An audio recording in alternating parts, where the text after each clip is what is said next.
Hello students, this is Neetu Nagi. Today we will start with class 11th Maths NCERT first chapter sets.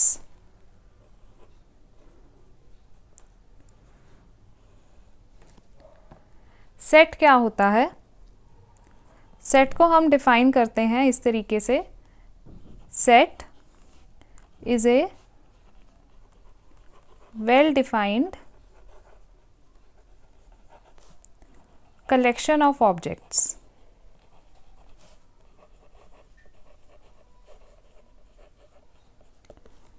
Meaning आप एक type के objects को लीजिए और उसको इकट्ठा कर दीजिए तो वो एक सेट बन जाता है। यहाँ पर वेल डिफाइंड से हमारा मतलब है कि जो भी चीज़ हम लेंगे, ऑब्जेक्ट्स में हमारे पास रिवर्स हो सकती हैं इंडिया की, इंग्लिश के अल्फ़ाबेट्स हो सकते हैं, या फिर एक क्लास के स्टूडेंट्स हो सकते हैं। तो जो भी ऑब्जेक्ट्स हम लेंगे उन सभी ऑब्जेक्ट्स को एक पर्टिकुलर प्रॉपर्टी को फॉलो करना है। सिर्फ वही ऑब्जेक्ट्स जो होंगे वो एक वेल डिफाइंड सेट के अंदर आएंगे।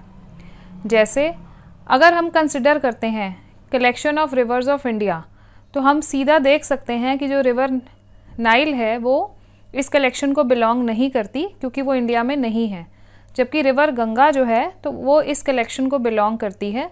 तो इसलिए ये वेल डिफाइंड कलेक्शन है। ओके, तो for example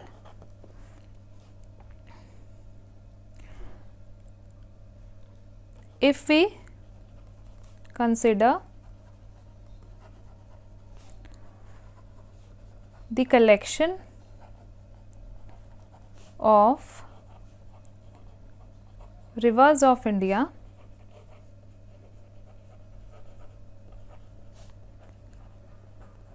River Nile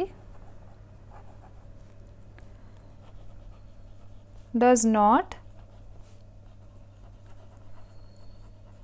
belong to the collection, whereas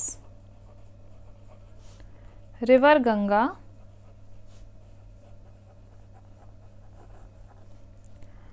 belongs to the collection.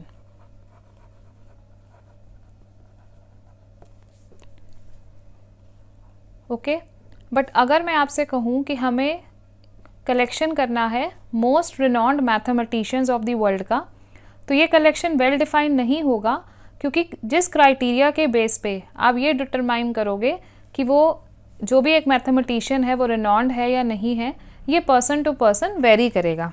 So but if we consider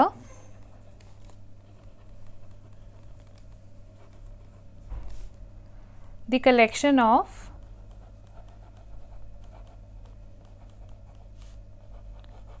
five most renowned mathematicians of the world, then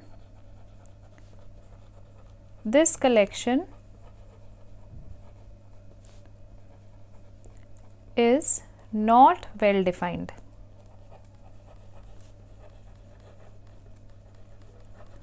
because the criteria for determining a mathematician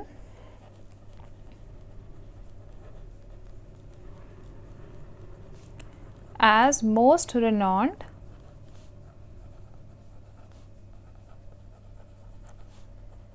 may vary from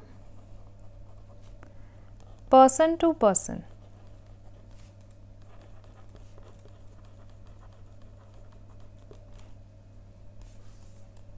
so well defined का actually में meaning क्या है कि जो भी objects आप set में लोगे या जिन भी चीज़ों की आप कलेक्शन लोगे, तो वेल डिफाइंड का मतलब है कि collection of objects follow a particular property, चाहे वो कलेक्शन हो इंग्लिश अल्फ़ाबेट्स का, चाहे वो कलेक्शन हो इवन नंबर्स का, तो ये एक प्रॉपर्टी है कि वो इंग्लिश अल्फ़ाबेट के लेटर्स हैं, इंग्लिश अल्फ़ाबेट के वॉवल्स हैं, तो वहाँ पे आपके पास एग्जैक्ट सेट आएगा, आपको कन्फ्यूजन नहीं होगी। जैसे आपको बोला जाएगा वॉवल्स, तो you can directly write the collection of the objects as AEIOU. Okay, so next is some important points about sets.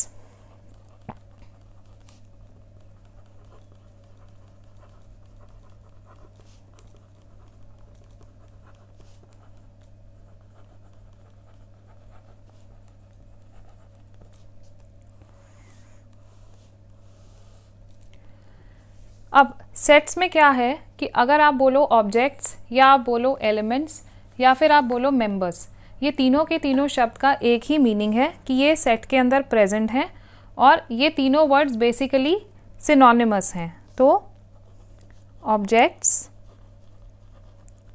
Elements and members of A set are synonymous terms. दूसरा important point ये है कि हर एक set को, चाहे वो कोई भी हो, हम उसे कैपिटल लेटर से डिनोट करते हैं। Capital letter of what? Capital letter of English alphabet. तो सेट या sets are denoted by capital letters of English alphabet.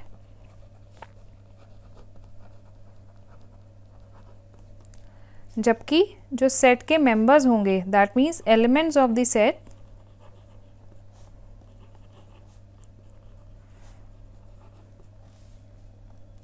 Are denoted by small letters of English alphabet.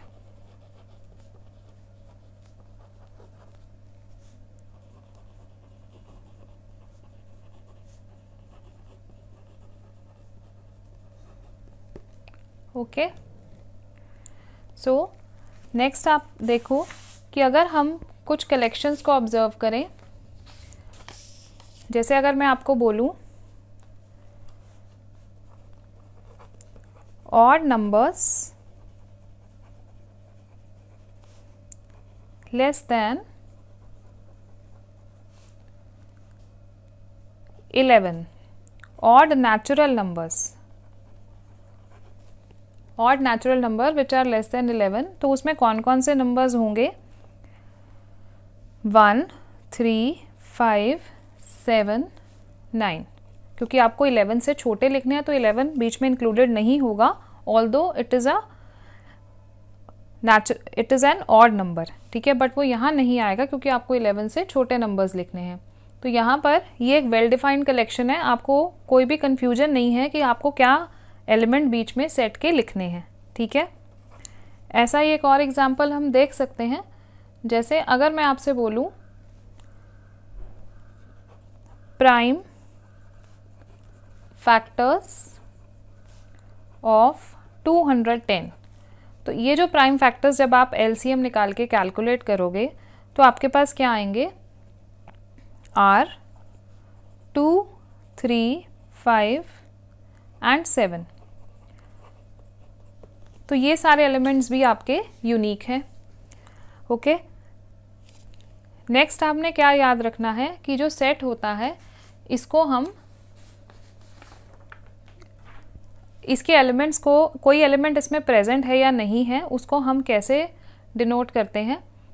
देखो, अगर कोई भी एक एलिमेंट सेट के अंदर प्रेजेंट है, सपोज मेरे पास जैसे मैंने अभी लिया प्राइम फैक्टर्स ऑफ 210, तो वो कलेक्शन है 2, 3, 5 एंड 7 का, तो मैं ये कह सकती हूँ कि 2 जो है it belongs to the above set, ठीक है। एंड सिंबॉलिकली हम इसे कैसे लिखते हैं? Symbolically we write 2 belongs to जो भी आपका ये सेट है, सपोज इस सेट का नाम ए है, क्योंकि सेट का नाम मैंने आपको बताया कैपिटल लेटर से डिनोट होता है, तो 2 बिलोंग्स टू ए। एंड अगर मैं और कोई नंबर लूँ जैसे 9 इसके अंदर प्रेजेंट नहीं है, तो 9 does not belong to the above set और कलेक्शन। तो यहाँ पर सिंबॉलिकली उसको कैसे लिखा जाता है, सिंबॉलिकली हम लिखते हैं 9 डज नॉट बिलोंग टू ए। ये जो बिलोंग्स का साइन है इसे एप्सिलन बोलते हैं। तो जब आपने डज नॉट बिलोंग लिखना है तो एप्सिलन बना के आप उसे टिल्टेड लाइन से कट कर देंगे, ठीक है। इसके बाद आपके पास कुछ टिपिकल सेट्स हैं जिनके नेम आपको याद रखने हैं, जैसे n, कैपिटल से हमने डिनोट किया है। What is n? This is set of all natural numbers. अगर मैं z लिखूंगी तो this is the set of all integers. But अगर मैं z प्लस लिखती हूँ तो this is the set of all positive integers. And if I right q is the set of all rational numbers, and q plus, this denotes the set of all positive rational numbers.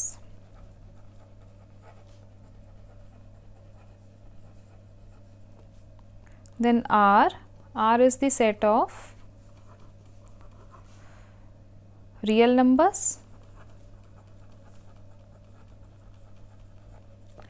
and r plus, this is the set of positive real numbers. तो symbol से आपको याद रखना है कि ये symbol किस set को रिप्रेजेंट करता है, ओके। देन सेट को रिप्रेजेंट करने के लिए हमारे पास 2 मेथड होते हैं, वो हम अब सीखेंगे। Next comes representation of sets.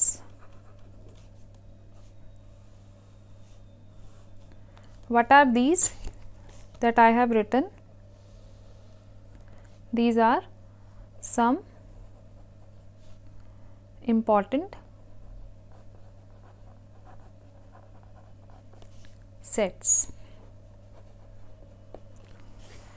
Okay, now there are 2 methods to represent sets.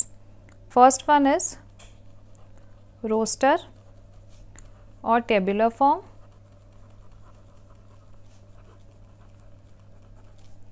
Second one is set builder form.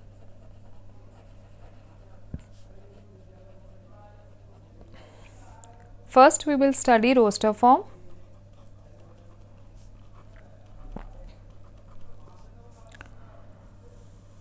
Roster form या टेबुलर फॉर्म, इसमें आप देख रहे हो, इसमें सब सेट के जो एलिमेंट्स हैं उनको हम सिंपली राइट करते हैं, लिखते हैं और बीच में कॉमास लगा देते हैं एंड देन उनको करली ब्रैकेट में एनक्लोज कर देते हैं। जैसे अभी मैंने यहाँ पर एक सेट लिखा odd natural numbers less than 11, तो set of all natural numbers less than 11, इसे हम रोस्टर फॉर्म में कैसे रिप्रेजेंट करेंगे? We will use curly bracket and then we will write the numbers 1, 3, 5, 7, 9। तो ये रोस्टर फॉर्म है। सिंपली आपको आपके एलिमेंट्स लिखने हैं, उनके बीच में कॉमास लगाने हैं एंड देन आपको उनको करली ब्रैकेट में एनक्लोज कर देना है, ओके। नेक्स्ट हम लेते हैं, सपोज अगर आपको लिखना है कि set of even natural numbers less than 10। Then suppose जैसे अब ये सेट था, इसका नाम मैं ए रख देती हूँ क्योंकि मुझे कैपिटल से डिनोट करना है, एंड इस सेट का नाम मैं बी रख देती हूँ। तो ये जो बी सेट होगा इसके एलिमेंट रोस्टर फॉर्म में कैसे लिखे जाएंगे? इसके एलिमेंट्स के लिए हम सिंपली लिखेंगे 2, 4, 6, 8। We will not write 10 because हमको 10 से छोटे नंबर, छोटे इवन नेचुरल नंबर्स लिखने हैं। ओके, तो this is your roster form. Next हम देखते हैं कि सेट बिल्डर फॉर्म में हम कैसे लिखते हैं।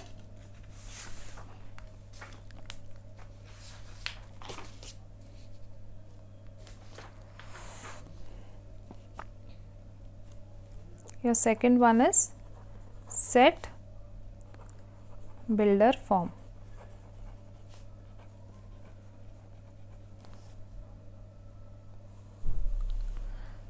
तो सेट बिल्डर फॉर्म में आपको उस प्रॉपर्टी को लिखना होता है जो आपके सेट के एलिमेंट्स फॉलो करते हैं। फॉर एग्जाम्पल अगर मैं लिखना चाहूँ set of all vowels of English alphabet,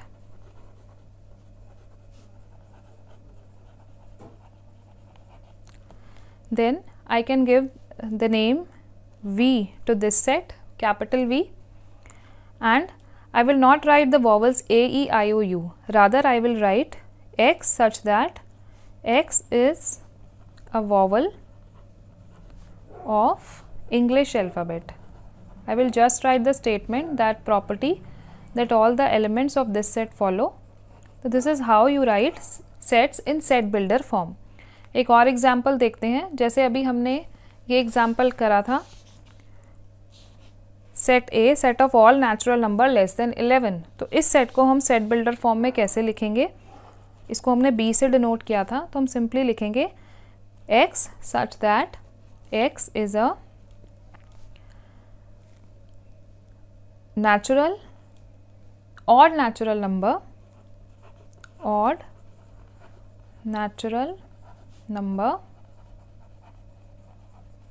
less than 11.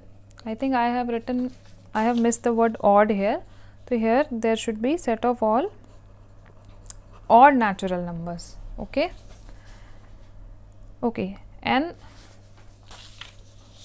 I have denoted this set with A in the previous sheet. So this is A. Now the other set was the set of even natural number less than 10. तो इसको हम कैसे लिखेंगे? We will write B x such that x is even natural number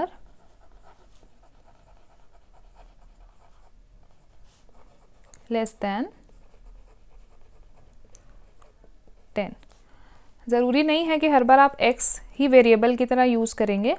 आप यहाँ पे x, y, z कोई भी वेरिएबल यूज़ कर सकते हैं, जो भी आपको अच्छा लगे, बट आपको एक प्रॉपर्टी को डिफ़ाइन करना है जो वो सेट के एलिमेंट्स फॉलो करेंगे।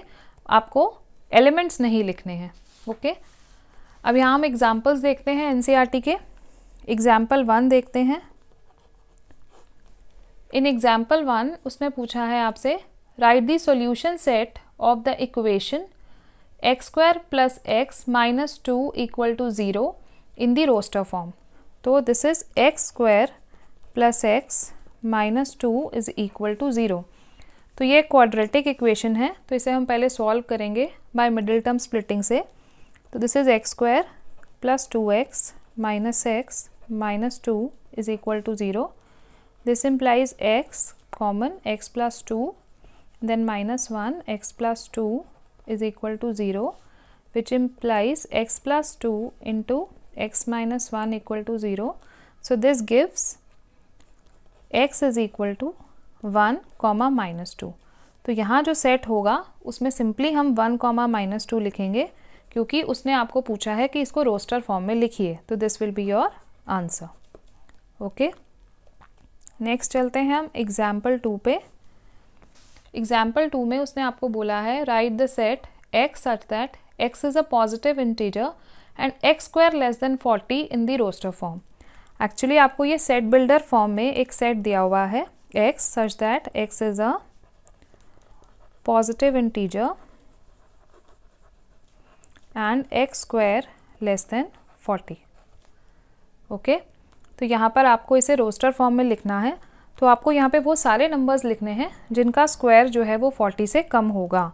तो हमें पता है 1 square is 1, 2 square is 4, 3 square is 9, 4 square is 16, 5 square is 25, 6 square 36 and 7 square 49। तो this is greater than 40, this we will not right.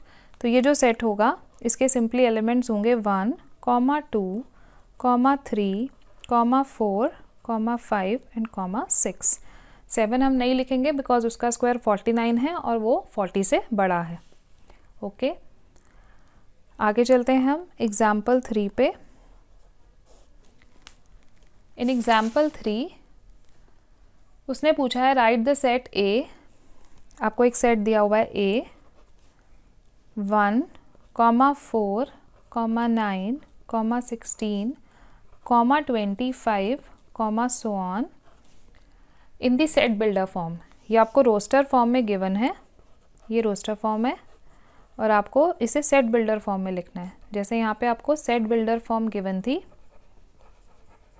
और आपको रोस्टर फॉर्म लिखनी थी। तो यहाँ पे आप देख सकते हो हमने ऊपर ही लिखा है दिस इज़ 1 का square, this is 2 square, this is 3 square, this is 4 square, this is 5 square and this is endless. ये आगे चलता जा रहा है, इसका कोई एंड नहीं है। तो इसको हम रोस्टर फॉर्म में कैसे लिखेंगे?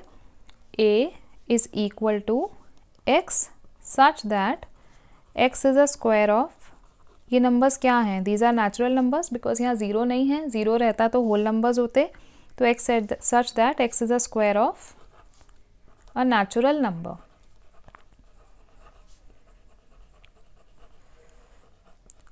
और इसको हम एक और मेथड से लिख सकते हैं।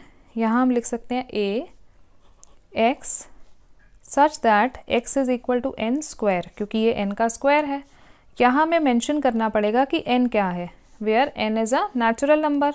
तो n किसको बिलोंग करेगा? नेचुरल नंबर के सेट को। ये भी मैंने आपको सिंबल पढ़ाया था, this is epsilon, n belongs to natural number. Okay, तो this was example 3। Okay, next हम देखते हैं एग्जाम्पल 4।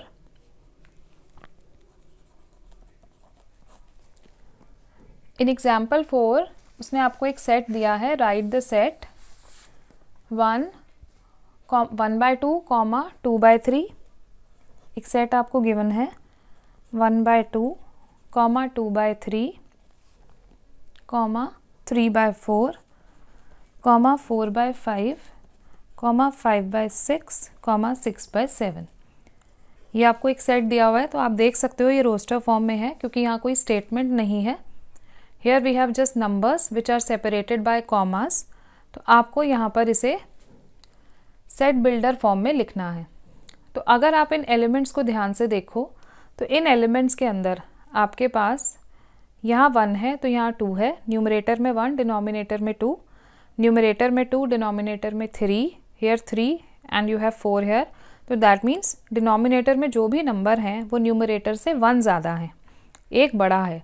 तो इसको हम कैसे लिख सकते हैं? इस सेट को हम इसको लिखेंगे x such that x is equal to, ये सब नेचुरल नंबर्स हैं। तो यहाँ पे अगर मैं n लिखूँगी तो डिनोमिनेटर में मुझे n+1 लिखना pड़ेगा क्योंकि नीचे वाले सब नंबर न्यूमरेटर से एक ज़्यादा हैं।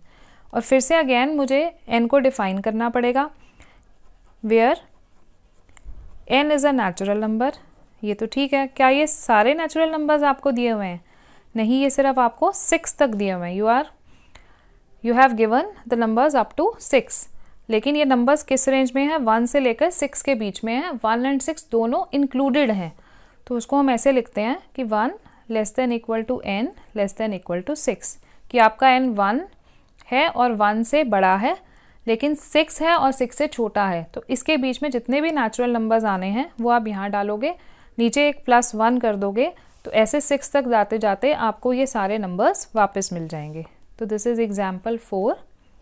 Now let us move on to last example, example 5। यहाँ पे आपको मैच द कॉलम दिया है। यहाँ पे लेफ्ट साइड पे कुछ सेट आपको दिए हुए हैं जो कि रोस्टर फॉर्म में है और राइट साइड पे आपको जो सेट दिया है वो सेट बिल्डर फॉर्म में है।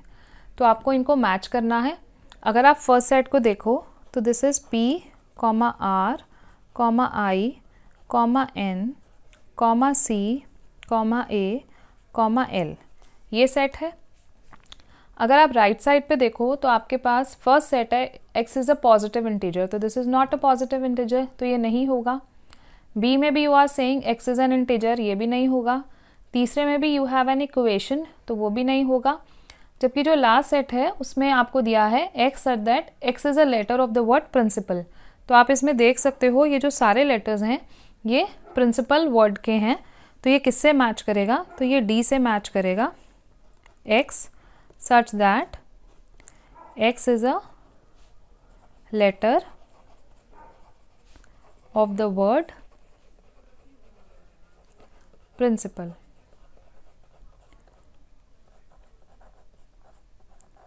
तो यहाँ पर मैं एक और इम्पॉर्टेंट चीज़ आपको बताना चाहती हूँ। जैसे कि आप इस वर्ड में देख रहे हैं कि P 2 बार आया है और I भी 2 बार आया है, बट हमने यहाँ पर उसे एक एक बार ही लिखा है।